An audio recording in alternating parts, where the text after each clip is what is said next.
తర్వాత ఇంకా సాంఖ్యయోగంలో ఏం చెప్తాడు? సాంఖ్యయోగంలో ఫస్ట్ ఏం చెప్పాడు?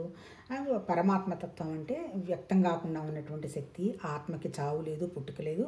వచ్చేది పోయేది అంతా కూడా జీవత్వమే తప్ప ఏది చలికాలం ఎట్లా వస్తుందో, వర్షాకాలం ఎట్లా వస్తుందో అవన్నీ వస్తూ పోతూ ఉంటాయి. అట్లాగే ఇప్పుడు మన శరీరం పుట్టాము, కొన్నాళ్ళు అయిపోయింది, తర్వాత యవ్వనం, తర్వాత వృద్ధాప్యం, తర్వాత మరణం.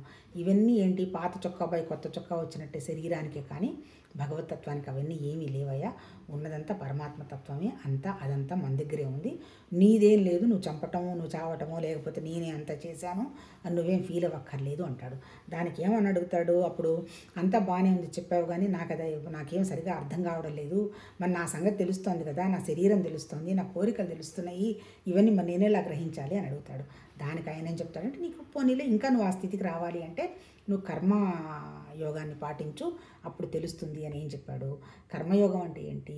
మనకిచ్చినటువంటి ధర్మాన్ని మనము పద్ధతిగా చెయ్యాలి.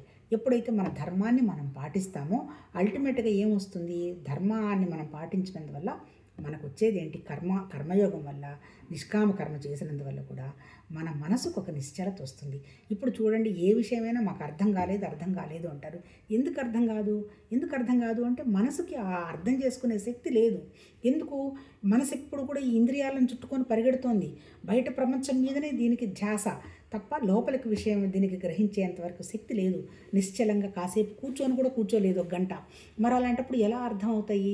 అందువల్ల ఏం చెప్పాడు? నువ్వు ముందు మనసుని నిశ్చలం చేసుకోవాలంటే నీకు ఇచ్చిన ధర్మాన్ని నువ్వు పాటించు.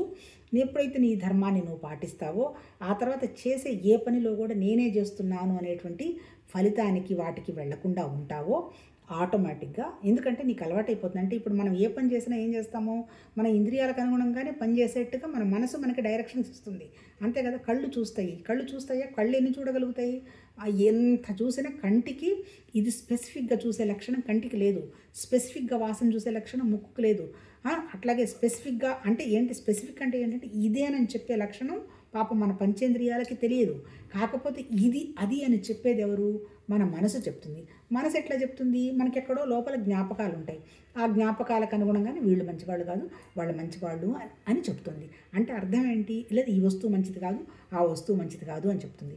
దాన్నే మన వాళ్ళు ఏమంటారంటే ప్రిజుడీస్ అంటారు. అంటే వెనక భావాలు పెట్టుకొని ఇప్పుడు మన ఇంటి కంటెదురుగా ఉన్న మనిషిని కూడా చూస్తాము. ఇదిగో ఈ గ్రూప్ వాళ్ళు ఇలా పనిచేస్తారు, వీళ్ళు ఇలా ఉంటారంటే ఏంటి? ఈ భావాలన్నీ మనలో ఉన్నాయి. ఆధ్యాత్మిక సాధన అంటే ఏమీ లేదు. ఈ భావాలన్నీ తీసేసుకొని ప్రస్తుతంలో ఏ భావం లేకుండా ఉండగలిగేటువంటి స్థితికి మనం చేరగలగటమే భగవతత్వ స్థితిలో ఉండడం. దాన్ని బ్రహ్మీ స్థితి అని మనకి